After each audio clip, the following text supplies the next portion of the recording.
에서 33절 말씀입니다. 사무엘하 14장 25절에서 33절 말씀 다 같이 교독으로 보시겠습니다. 온 이스라엘 가운데에서 압살롬같이 아름다움으로 크게 칭찬받은 자가 없었으니 그는 발바닥부터 정수리까지 흠이 없음이라.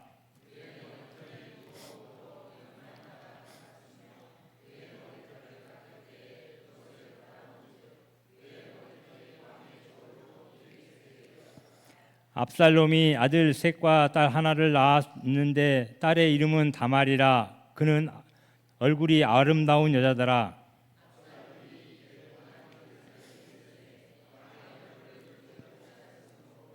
압살롬이 요압을 왕께 보내려 하여 압살롬이 요압에게 사람을 보내 부르되 그에게 오지 아니하고 또다시 그에게 보내되 오지 아니하는지라.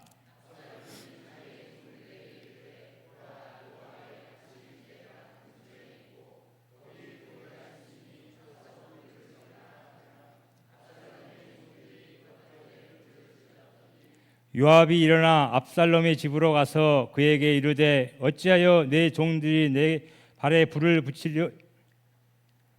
불을 질렀느냐 하니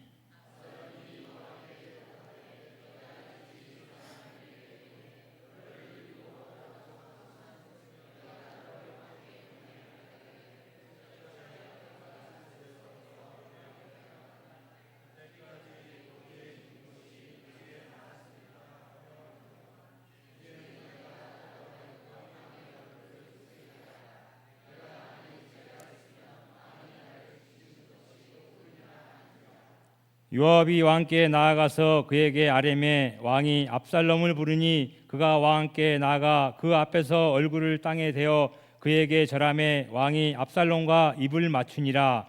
아멘. 말씀을 의지해서 박의경 목사님께서 도와주세요라는 말씀으로 말씀을 전하시겠습니다.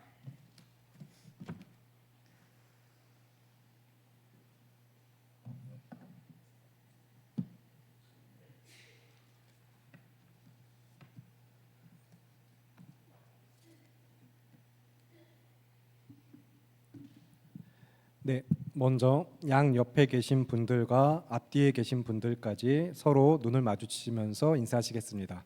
도와주세요.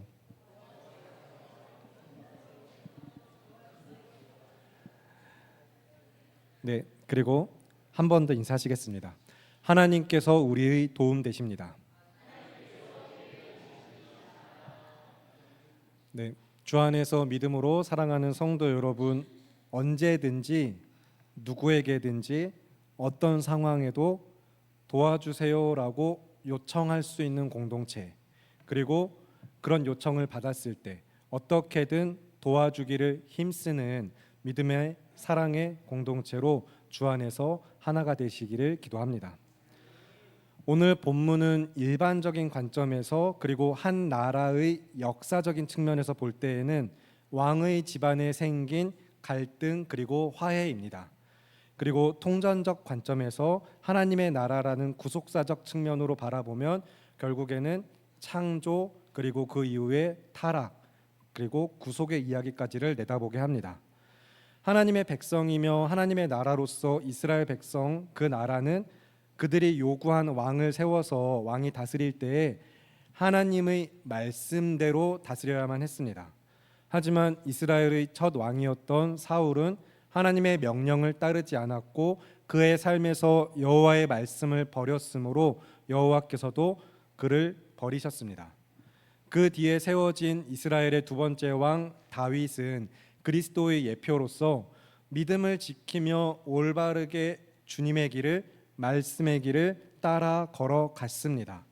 그러던 어느 순간 그 다윗마저도 있어야 할 자리를 벗어나면서 왕의 자리를 원래 지켜야 될 자리를 지키지 않고 자기 역할을 감당하지 않으므로 하나님의 나라에 죄가 들어오게 되었습니다. 그런데 사실 하나님의 나라에는 죄가 없습니다. 죄가 없어야 합니다. 있을 수가 없습니다. 우리가 고백하는 찬양의 가사들과 그리고 요한계시록의 말씀처럼 어둠은 물러가고 빛으로 가득하여서 다시는 밤이 없는 나라가 성경이 말하는 하나님의 나라이기 때문입니다. 즉 여기서 발생하는 긴장 상태, 이 긴장은 참 메시아의 필요성을 나타내며 우리로 하여금 그리스도를 갈망하게 합니다. 진정으로 완성될 하나님의 나라가 이 땅에 이루어지기 전까지는 인간과 피조 세계는 한계를 가지고 있고 죄의 심각성 앞에 정말로 어찌할 수 없구나라는 것을 깨닫는 것입니다. 그래서 한 나라의 왕인 다윗의 죄 가운데 끝없이 반복되는 이 죄의 파괴적인 양상은 하나님의 나라에 어울리지 않는 죽음이라는 참상이 반복적으로 나타나는 것으로 드러납니다. 그래서 오늘 우리가 이제 살펴보는 이 본문의 말씀은 그 예고편입니다. 하나님의 은혜로 충만하지 않았고 사랑으로 정복되어지지 않았으며 공의로 다스려지지 않는 이 나라에 반쪽짜리 평화, 그저 허울 좋은 껍데기뿐인 화목이 드러나는 것입니다. 그러면 25절부터 27절 말씀을 보실 텐데 25절부터 27절 교독하시고 마지막 합독하겠습니다. 온 이스라엘 가운데에서 압살롬 같이 아름다움으로 크게 칭찬받는 자가 없었으니 그는 발바닥부터 정수리까지 흠이 없음이라.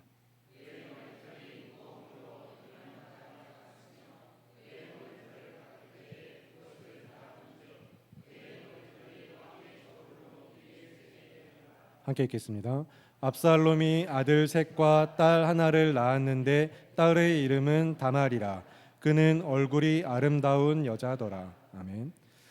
여기서 조금은 갑작스러운 압살롬의 외모를 향한 이 칭찬은 이후에 이어지는 사무엘하 말씀의 배경적 설명을 제공하는 것입니다. 이제 다윗이 이스라엘에서 정말로 아주 칭찬받으며 많은 사람의 사랑을 받은 그런 왕임에도 불구하고 압살롬 왕자가 반역을 도모했을 때 사람들이 그에게 마음을 빼앗긴 그 이유 중에 하나로서 설명이 되는 것입니다. 물론 그 전에 공의로 다스리지 않은 다윗이 그 빌미를 제공하기도 했습니다. 죄의 문제를 다윗이 해결하지 못했습니다. 이것이 인간의 한계이기도 하죠. 그래서 이제 압살롬은 이후에 자신이 정의를 베풀겠다고 하면서 공약처럼 그것을 내세우면서 사람들을 모을 때 어떻게 그럴 수 있는지 모르겠지만 사람이 발바닥부터 시작하여서 정수리까지 흠이 없음으로 말미암아 그 외모가 굉장히 중요하게 작용을 한 것입니다. 여기서 그리고 우리가 다시 같은 사무엘 말씀에서 붙들기 원하는 말씀의 은혜는 사무엘상 16장 7절에 이런 말씀이 있죠. 내가 보는 것은 사람과 같지 아니하니 사람은 외모를 보거니와 나 여호와는 중심을 보느니라 하신 말씀입니다. 여호와 하나님은 중심을 보십니다. 그리고 중심을 보시는 여호와께서 기름 부어 세우신 왕이 그 맥락 가운데 세우신 왕이 다윗이셨죠. 그러나 다윗의 중심이 흔들렸습니다. 중심을 보시는 여호와께서 다윗의 중심을 보셨는데 다윗의 중심이 흔들렸습니다. 그러니 우리 사랑하는 성도 여러분 모두 다 마음에 유념하여 새기시길 바랍니다. 사람의 인생의 모든 문제들의 중심은 결국에 그 사람의 그 삶의 마음의 중심이 어디에 있냐라는 문제입니다. 수고하고 애쓰며 전력으로 달려가는 인생길 가운데 그 모진 세상 풍파 여러분 휩쓸려서 중심을 잃어버리고 흐름에 떠내려가지 않으시길 바랍니다. 내 마음과 삶의 중심이 어디에 있는가, 이것이 가장 중요합니다. 그래서 믿음을 지키시고 승리하시길 바랍니다. 언제나 믿음이 이깁니다. 우리를 죄에서 구원하신 우리 구원의 주 예수 그리스도를 믿는 믿음이 온 세상을 이깁니다. 그러므로 믿음으로 승리하시기를 바랍니다. 그리고 그 믿음의 승리를 위하여서 말씀을 함께 살펴보실 텐데 정말로 너무나도 그 외모가 훌륭해서 머리끝부터 발바닥 끝까지 흠을 찾아볼 수 없었던 압살롬의 또 한 가지 정보가 주어지는 것은 머리숱조차 아주 풍성했습니다. 그는 그래서 연말마다 이발을 하면은 잘라낸 머리카락의 무게를 쟀을 때 이제 지금 단위로 환산하면 2.3kg에서 2.4kg 정도 되는 머리카락이 나왔습니다. 압살롬이 정말 머리숱조차도 풍성했다는 것, 흠없이 아름다운 외모였다는 것, 여기에 초점이 있습니다. 그리고 지금 이 정보가 주어지는 것이 나중에 이제 사무엘하 18장을 보시면 사무엘하 18장에서 그는 그의 풍성한 머리카락 때문에 죽게 됩니다.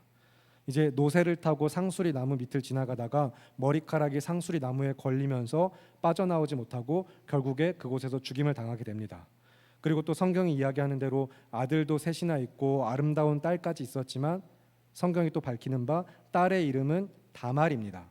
이 다말은 피해 복수가 시작된 자기 동생의 이름과 동일한 이름으로서 결국에 이 자녀들의 이름은 여기서 나온 이후에 특별히 따로 언급되진 않습니다.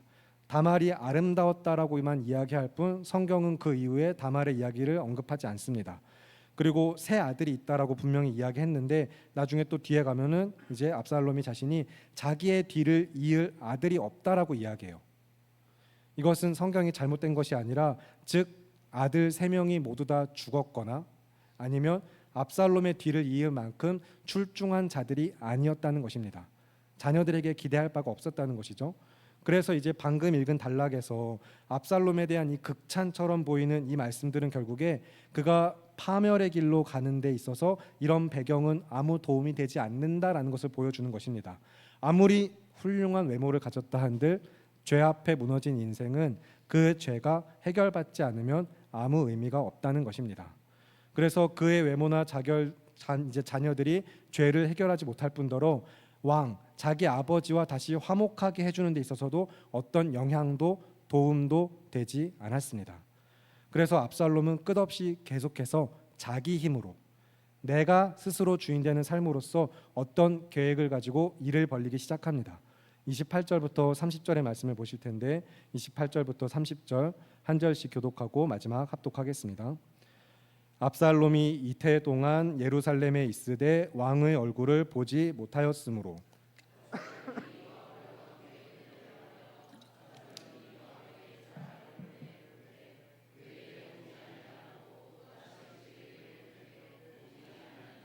함께 읽겠습니다. 압살롬이 자기의 종들에게 이르되 보라 요압의 밭이 내 밭 근처에 있고 거기 보리가 있으니 가서 불을 지르라 하니라. 압살롬의 종들이 그 밭에 불을 질렀더니 아멘. 이제 앞에 13장 38절의 말씀을 보시면 압살롬이 자기 외할아버지가 있는 그술로 도망하여서 3년의 시간을 보냈다라고 이야기하고 지금 예루살렘에 와서도 2년의 시간이 지났습니다. 그렇게 무려 5년 동안 다윗은 압살롬을 만나주지 않았습니다. 서로 얼굴을 마주하지 않았습니다. 짧게 말하면 5년 동안 대면하지 않았어요. 그의 출중한 외모 그리고 그런 것들 어떤 자녀들을 낳고 한 그 모든 것도 왕가의 화목에 전혀 도움이 되지 않았다는 것입니다. 다윗이 다말이라는 예쁜 소녀를 보고 싶어 하지도 않았던 것 아닌가 싶은데 그러니 그 어떤 것도 도움이 되지 않는 이 상황에 압살롬은 이 상황이 마음에 들지 않았습니다. 그래서 이제 자신을 예루살렘에 불러들인 그 중재자 역할을 했던 요압을 불러들입니다. 자신을 만나주지 않는 아버지를 보기 위하여서 요압을 보내서 다윗에게 보내서 다시 이 관계를 회복하고자 한 것입니다. 그런데 문제가 생겼습니다. 요압조차 압살롬의 부름에 응하지 않습니다. 그래서 다시 한번 사람을 보냅니다. 그러나 이번에도 요압은 또 무시합니다. 아버지와 자기 사이에 중재자 역할을 했던 그가 이제 그 역할조차 하지 않고 있습니다. 그래서 일반적으로 이야기하듯이 증오나 분노의 감정보다 무관심이 사실 더욱 큰 상처를 남기죠. 게다가 도움을 요청했는데 그 요청이 무시를 당하는 경우라면 그때 느끼는 감정과 상처는 더욱 큽니다. 그리고 이제 압살롬은 잘 아시는 대로 자신의 감정을 잘 다스리며 마음을 지키는 그런 인물은 아니었습니다. 앞에서 암논에게도 피해 복수를 했던 그는 계속해서 폭발적인 이 감정을 따라서 자신의 힘으로 움직이던 사람입니다. 그래서 두 번이나 자신의 요청을 요압이 무시하자 이제 요압에 대하여서 불타오르는 감정을 가지고 그 감정을 대변하는 것처럼 요압의 밭에 불을 지르라고 명령을 합니다. 이제 그만큼 얼마나 절박했을까라는 것을 나타내기도 하지만 그의 폭력적이고 파괴적인 죄의 성향, 다스리지 못하고 있는 죄의 영향이 나타나고 있는 것입니다. 자신의 목적을 위해서 수단과 방법을 가리지 않고 자기 힘으로 어떻게든 해결하고 있는 것입니다. 그래서 이제 이어지는 이야기를 보면은 그래서 뭔가 해결하려고 애쓴 만큼 해결되어지는 것처럼 보이지만 사실 본질적으로는 전혀 해결이 되지 않았습니다. 우선 요압의 반응부터 살펴보실 텐데 자기의 보리밭에 이제 불이 질러지니까 요압 자신에게도 발등에 불이 떨어졌고 자기 마음도 같이 불타기 시작한 요압이 어떻게 반응을 하고 있는가? 31절의 말씀 함께 읽겠습니다. 시작. 요압이 일어나 압살롬의 집으로 가서 그에게 이르되 어찌하여 내 종들이 내 밭에 불을 질렀느냐 하니. 아멘. 그래서 압살롬 왕자님, 아니 어쩌자고 밭에 불을 지르셨습니까? 하고 질문하고 있지만, 묻고 있지만, 사실 요압은 그 이유를 물어보면서 몰라서 물어본 것이 아니라 알면서도, 짐작하고 있으면서도 이 상황을 타개하기 위해서 물어본 것입니다. 앞에 말씀들을 기억하시면 이제 다윗이 그 마음이 압살롬을 향하는 것을 이제 빠르게 알아채고서 재빠르게 움직였던 사람이 이제 요압입니다.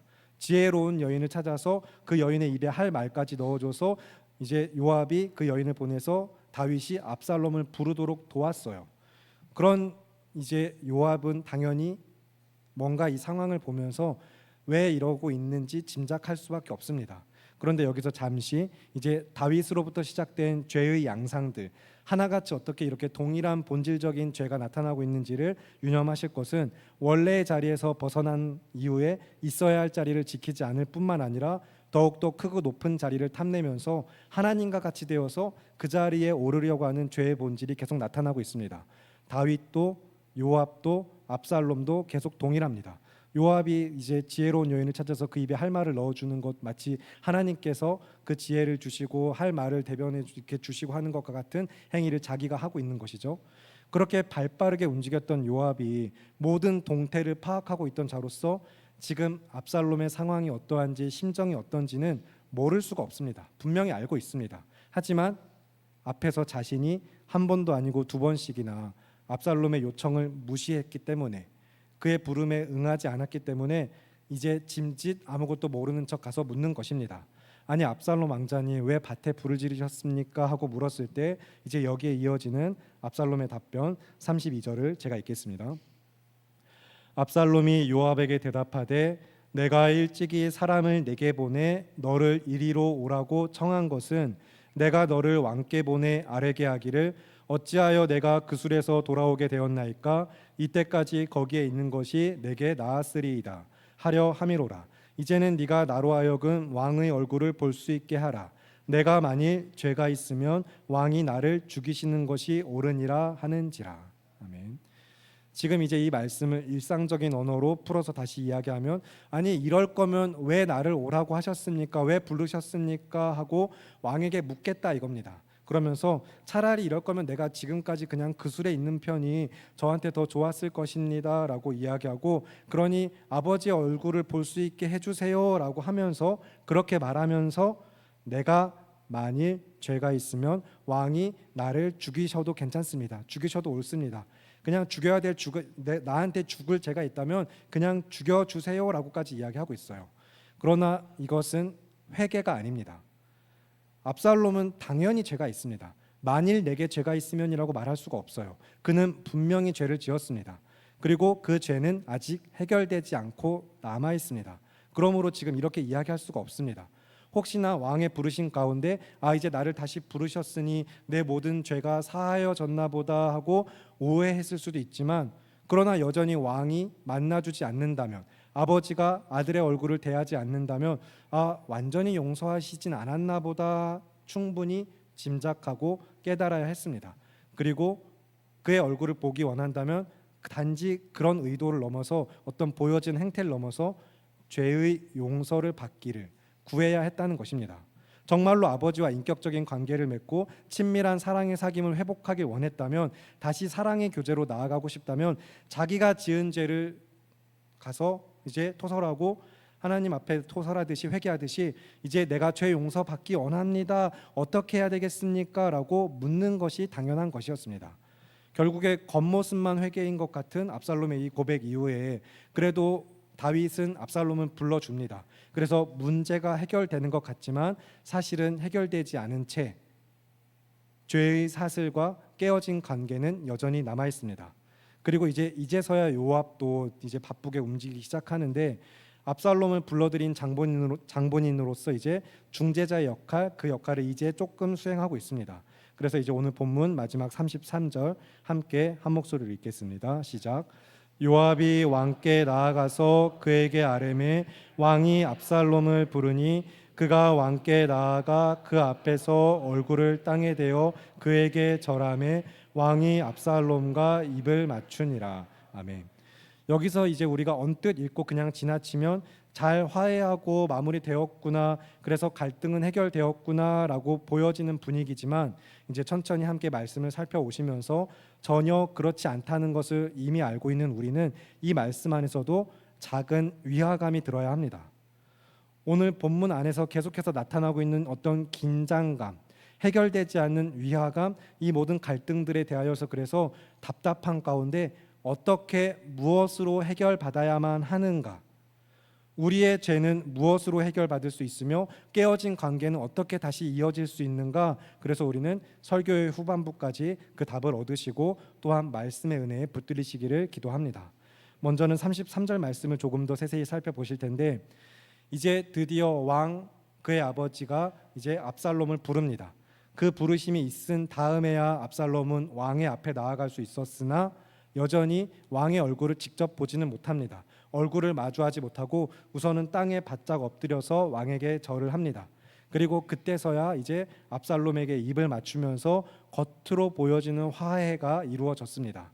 하지만 이 상황을 다시 잘 설명드리면, 설교 후반부까지 연결하기 위해서 이제 말을 조금 바꿔서 새롭게 표현해서 설명을 드리면, 다윗은 일단 왕의 노릇을 하는 척 했습니다. 왕 노릇 하는 척은 했으나 아버지의 노릇은 하지 않았습니다. 그리고 또한 압살롬은 죄인의 노릇을 하는 척 했으나 아들의 노릇은 하지 않았습니다.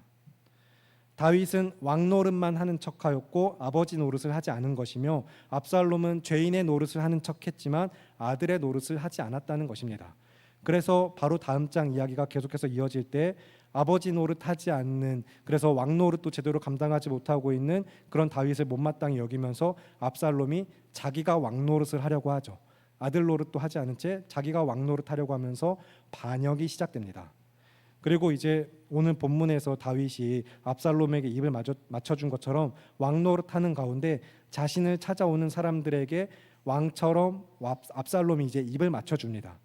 자기의 손을 펴서 찾아온 이를 붙들어주고 입을 맞추면서 이제 다른 사람들의 마음을 훔치기 시작해요. 그러니 이제 지금 전체 이야기 가운데 다윗도 압살롬도 요압도 그 누구 하나도 원래 있어야 될 자리를 지키지 않고 주어진 역할이나 맡겨진 것들을 성실히 감당하지 않는 것을 보면서 죄의 본질이 어떠하고 그 양상이 어떻게 이어지는가를 우리는 잘 볼 필요가 있습니다. 그리고 거기에서부터 또한 우리는 복음의 필요성, 오직 복음만이 소망됨을 더욱더 마음 깊이 새기게 되는 것입니다.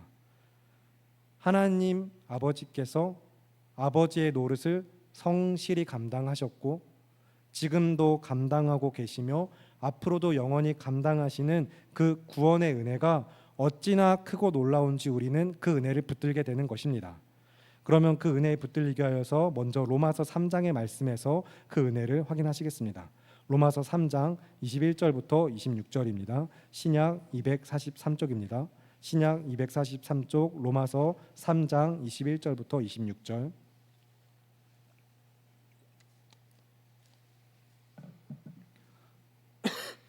교독하신 후에 마지막 합독하겠습니다.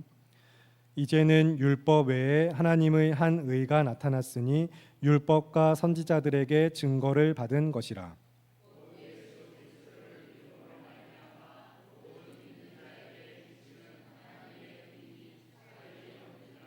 모든 사람이 죄를 범하였음에 하나님의 영광에 이르지 못하더니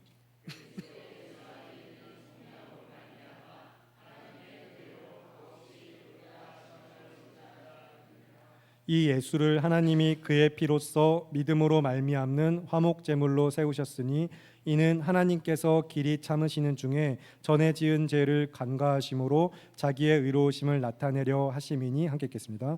곧 이때에 자기의 의로우심을 나타내사 자기도 의로우시며 또한 예수 믿는 자를 의롭다 하려 하심이라. 아멘. 우리 모두는 율법의 정죄 아래 그 누구도 예외 없이 다 죄인입니다. 이것은 이제 인간의 전적인 타락과 본성의 부패 가운데 나타나는 아주 심각한 죄성으로서 끊임없이 스스로 주인 되기를 선택하며 하나님의 자리에 오르려고 하는 아주 완악하고 심각한 죄입니다. 그러나 그리스도 예수 안에서 우리가 지불하지 않은, 그리고 지불할 수도 없는 값을 치러주신 하나님께서는 예수를 화목 제물로 우리를 위하여서 내어 주셨습니다. 그래서 이것을 통하여서, 이 은혜를 통하여서 이 복음 가운데 자기의 의로우심을 나타내시고 하나님께서 공의와 사랑으로 세상을 다스리고 계신 것을 분명히 나타내 보이셨습니다. 그래서 하나님의 하나님 되심을, 우리의 아버지 되심을 확증하여 보여주신 은혜입니다. 이것을 그래서 다시 우리가 앞에서부터 했던 표현으로, 수사학적 표현으로 이제 이야기하자면, 하나님께 이야기하기엔 조금 불경건하게 느껴지긴 하지만 하나님께서는 하나님 노릇을 하신 것입니다. 하나님 아버지의 노릇을 온전히 다 하셨어요. 그래서 하나님의 의로우심을 나타내사 예수 믿는 사람은 누구라도 내가 의롭다 하겠다라고 하신 이 값없는 은혜는 오직 믿음으로 받아 누리는 은혜입니다. 누구든지 예수의 이름을 믿기만 하면, 그가 우리의 죄를 사하셨으며 우리를 위하여서 죽으시고 다시 살아나신 하나님의 아들 되심을 믿기만 하면, 그가 나의 주가 되심을 믿기만 하면 베풀어 주신 은혜로서 우리는 오직 믿음으로 구원을 받았습니다. 그래서 이제 로마서 3장 27절, 오늘 읽은 말씀 이후에 또 이어지는 말씀은 믿음에 대하여서도 강조를 하고 있습니다. 그렇게 또 믿음으로 의롭다 하심을 받은 자들이, 믿음으로 의롭다 하심을 받은 자들이 누리는 복음의 은혜를 성경이 어떻게 재차 확증하고 있는가, 이번에는 로마서 5장 1절부터 8절의 말씀에서 그 은혜를 확인하겠습니다. 로마서 5장 1절부터 8절입니다. 교독하시고 마지막 합독하겠습니다. 그러므로 우리가 믿음으로 의롭다 하심을 받았으니 우리 주 예수 그리스도로 말미암아 하나님과 화평을 누리자.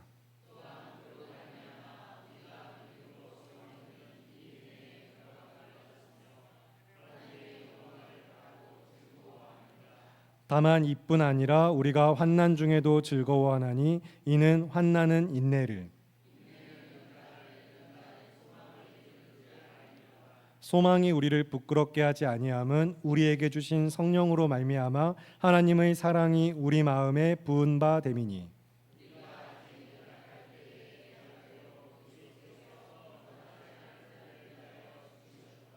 의인을 위하여 죽는 자가 쉽지 않고 선인을 위하여 용감히 죽는 자가 혹 있거니와. 함께 읽겠습니다. 우리가 아직 죄인 되었을 때에 그리스도께서 우리를 위하여 죽으심으로 하나님께서 우리에 대한 자기의 사랑을 확증하셨느니라. 아멘. 그래서 우리 모두가 이미 잘 알고 고백하는 바 그 믿음대로 예수 그리스도께서는 하나님과 우리 사이의 유일한 중보자로서 우리는 주님 안에서, 그리스도 안에서 하나님과 화목하게 되었습니다. 다윗과 압살롬의 관계와는 엄연히 다릅니다.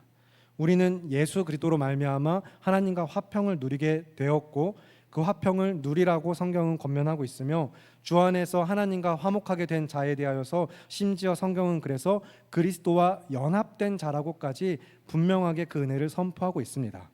그 사랑의 확증은 이제 우리가 하나님을 찾고 구하기도 전에 하나님께서 먼저 우리를 찾으시고 베풀어 주신 구속하신 은혜인 줄을 또한 우리는 믿습니다.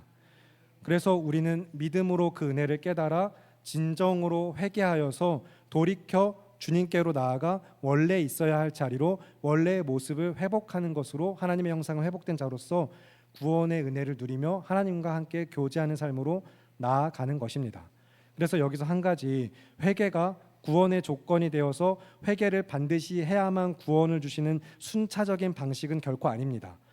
그러나 참된 성도라면, 그리스도 예수 안에서 새롭게 된 자로서 온전한 믿음으로 참으로 구원을 받은 자는 진정한 회개를 고백하게 됩니다. 만일 죄가 있으면이 아니라, 만일 죄가 있으면 제가 죽어도 옳습니다가 아니라, 저는 분명히 죄인인 줄 압니다. 이런 내가 받았어야 될 심판을 대신하여 받으신 주님의 죽음 앞에 정말 이것이 은혜인 줄을 내가 믿습니다라고 고백하는 자는 마땅히 성도로서 회개하지 않을 수가 없는 것입니다. 그래서 죄로 인하여 마땅히 영 죽어야 될 죄인을 향하여 확증하신 십자가의 은혜와 사랑은 결국에 정말로 우리가 찬양으로 고백하는 것처럼 내 영혼이 정말 주님의 은혜를 입어서 그 은총을 입어서 중한 이 죄짐을 벗고 보니, 우리는 해결할 수 없는 이 중한 죄짐을 벗고 보니 슬픔 많은 이 세상도 하나님의 나라가 되게 하는 은혜인 것입니다. 이 놀랍고 완전하신 주의 사랑에 붙들리시기를 바랍니다. 그래서 우리는 하나님을 아버지라 부르는 성도이며 교회로서 다시 태어난 자들로서 믿음의 공동체가 함께 모여 하나님을 예배하는 것입니다. 마치 돌아온 탕자를 품에 안아서 그 누구도 그에게 돌을 던져 죽이지 못하게 하고 그를 받아서 아버지 품에 돌아온 자를 내 아들이 죽었다 살아왔다 다시 살았다라고 이야기하면서 이제 아들의 아들됨을 회복시키시는 아버지와 같은 은혜인 것입니다. 그러면 이제 누가복음 15장 말씀을 보실 텐데 신약 122쪽입니다. 신약 122쪽 누가복음 15장 18절부터 24절입니다. 신약 122쪽 누가복음 15장 18절부터 24절 말씀 교독하시고 마지막 합독을 하겠습니다. 내가 일어나 아버지께 가서 이르기를 아버지 내가 하늘과 아버지께 죄를 지었사오니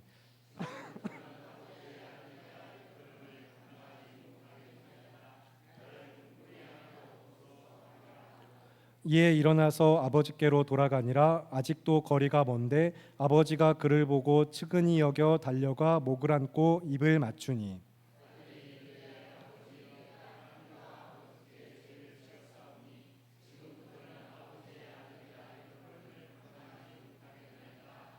아버지는 종들에게 이르되 제일 좋은 옷을 내어다가 입히고 손에 가락지를 끼우고 그 발에 신을 신기라.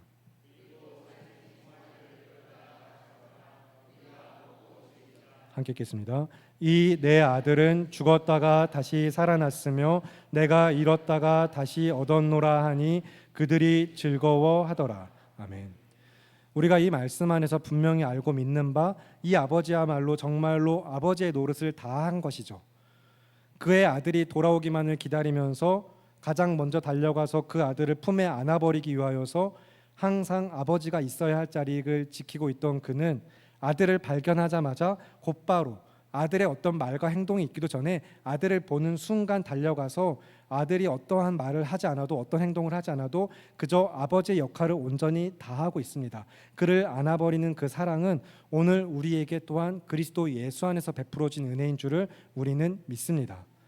그 아버지의 크고 넓으신 품 안에 안기시고 그의 강하고 능하시며 전능하신 품 안에서 있는 모습 그대로 나아가 하나님의 하나님 되심만을 의지하면서 그 품 안에서 우리의 도움 되시는 주님의 은혜로 하나님의 자녀된 삶을 살아가시는 성결교회 성도 여러분, 우리 모두가 되기를 바라고 기도합니다. 여기서 우리는 다윗이 압살롬을 그렇게 맞이했더라면 그들이 정말로 진정으로 같이 그 관계가 회복되어지고 온전하게 어떻게 이스라엘이 다시 한번 새롭게 새로운 국면을 맞았을까라고 상황을 가정해 볼 수 있긴 하지만 그러나 어디까지나 가정일 뿐. 그래서 우리는 더욱더 복음이 필요함을 깨닫게 됩니다. 우리 모두는 예수님이 필요합니다.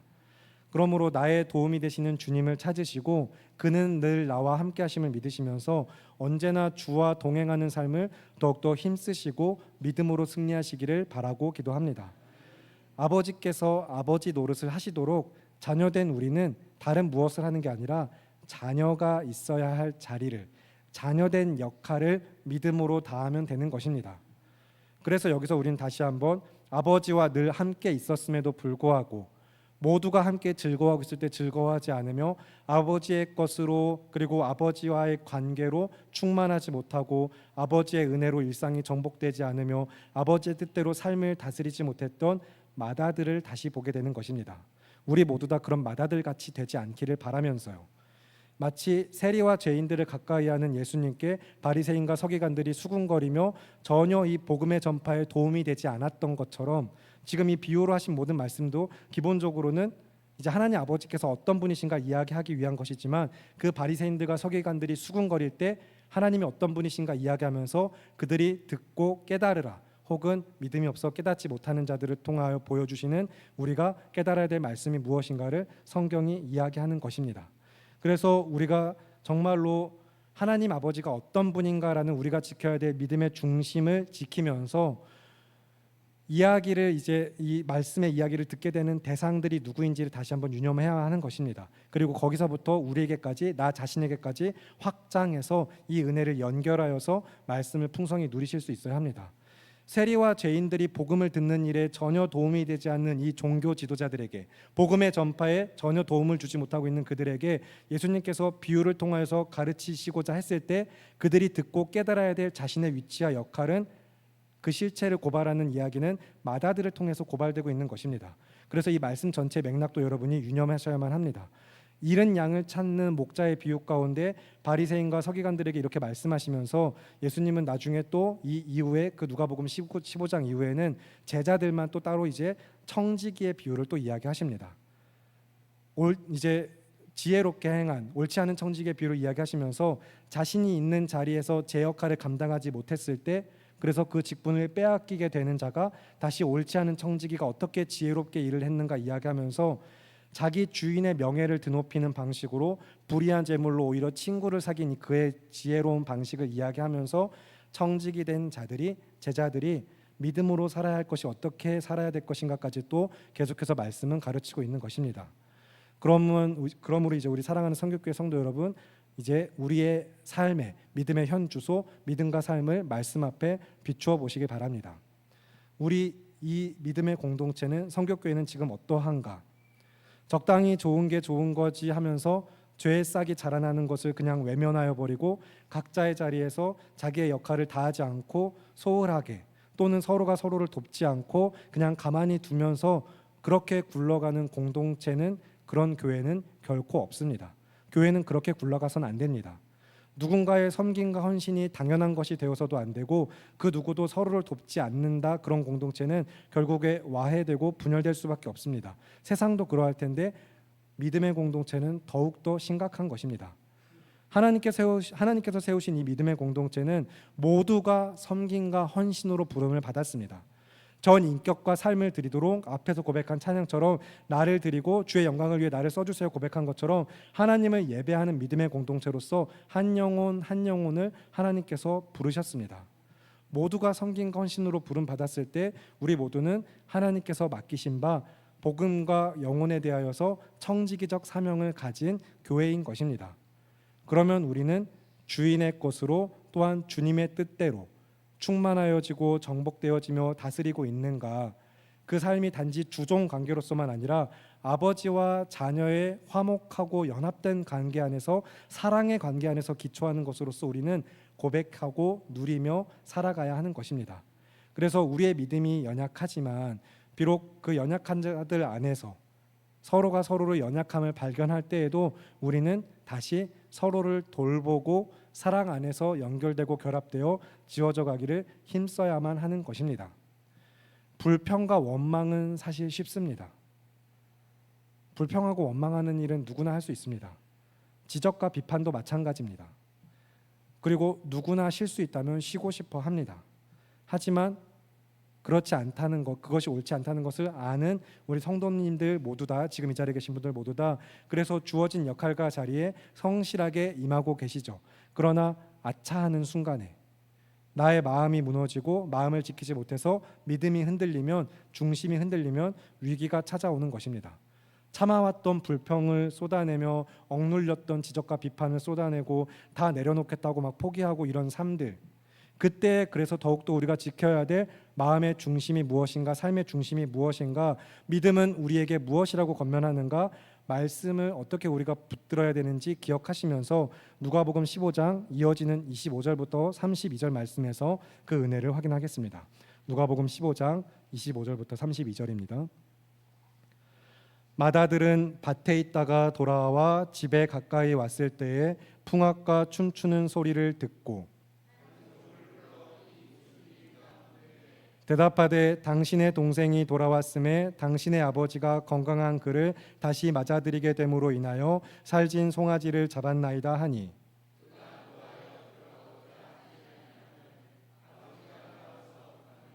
아버지께 대답하여 이르되 내가 여러 해 아버지를 섬겨 명을 어김이 없거늘 내게는 염소 새끼라도 주어 나와 내 벗으로 즐기게 하신 일이 없더니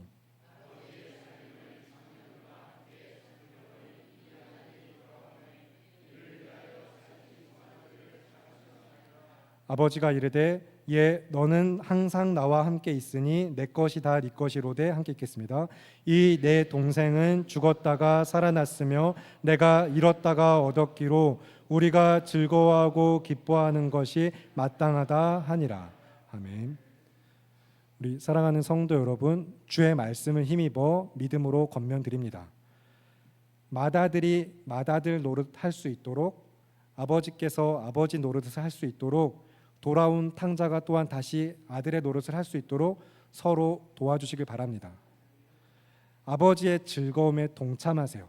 우리가 돕고 힘쓸 것은 이 아버지의 즐거움, 하나님 아버지의 마음을 알기 원하며 그의 마음에 하나가 되어서 믿음으로 충만하여서 그 아버지의 마음이 우리 안에 충만하고 정복되어지며 그의 마음으로 다스림을 받는 바 우리가 아버지의 즐거움에 동참하는 삶을 힘쓰는 것이야말로 각자가 성도가 성도된 노릇, 교회가 교회된 노릇을 다하는 것인 줄을 믿으시고 힘쓰시기 바랍니다.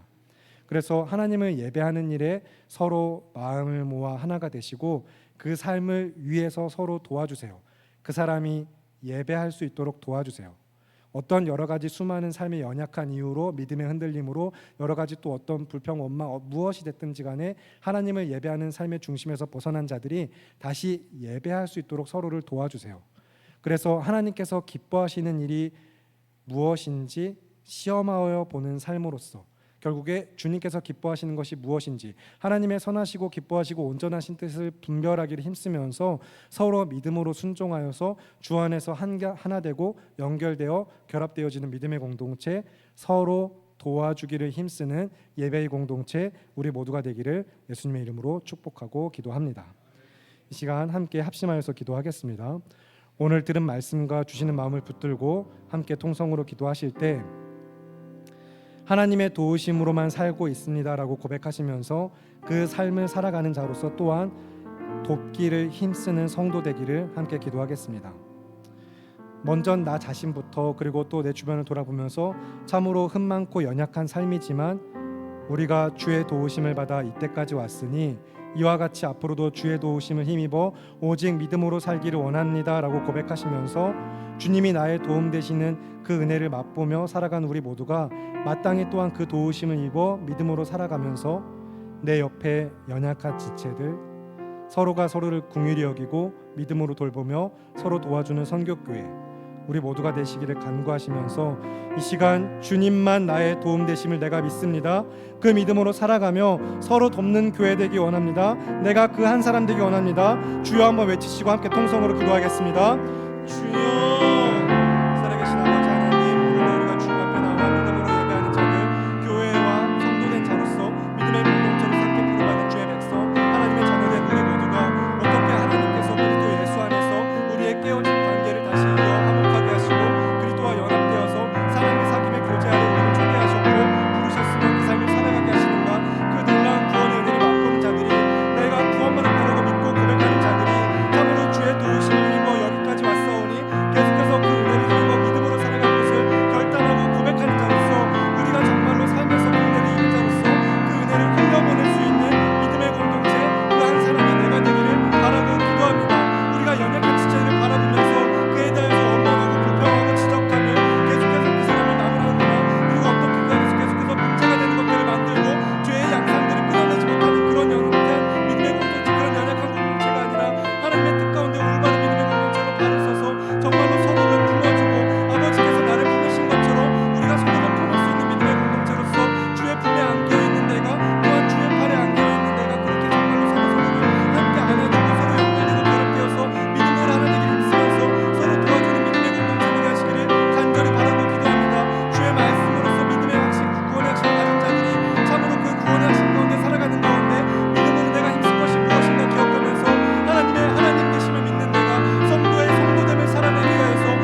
자녀된 은혜를 맛보고 하나님의 하나님 되심을 믿음으로 의지하며 주의 도우심으로 살아가는 우리 믿음의 공동체, 우리 모두가 되게 하여 주시옵소서. 그렇게 서로 돕는 예배 공동체 되게 하시기를 간구하며 귀하고 아름다우신 우리 주 예수 그리스도의 이름으로 기도합니다. 아멘. 살아계시는 하나님 아버지, 참 흠많고 연약한 우리를 긍휼히 여겨주셔서 품에 안으신 하나님의 은혜와 사랑은 우리가 예수 그리스도로 통하여 온전하게 믿음으로 고백하고 확신하는 바 참으로 내 삶에 효력 있는 은혜로서 역사함을 우리가 믿음으로 고백합니다. 그 믿음으로 우리가 예배한다면 마땅히 또한 하나님의 하나님 되심을 믿는 자로서 성도의 성도됨, 교회의 교회됨을 살아내기를 힘쓰면서 더욱더 서로를 돌보고 함께 연결되어 결합되어지는 가운데 사랑으로 하나 되는 믿음의 공동체, 우리 선교교회가 될 수 있도록 주님 도와주시옵소서. 그렇게 우리 안에서 하나님의 영광이 드러나 하나님을 예배하는 믿음의 공동체가 세상 가운데 복음을 밝히는 구원의 기간 되게 하시기를 간절히 바라고 구하며 귀하고 아름다우신 우리 주 예수 그리스도의 이름으로 기도합니다. 아멘.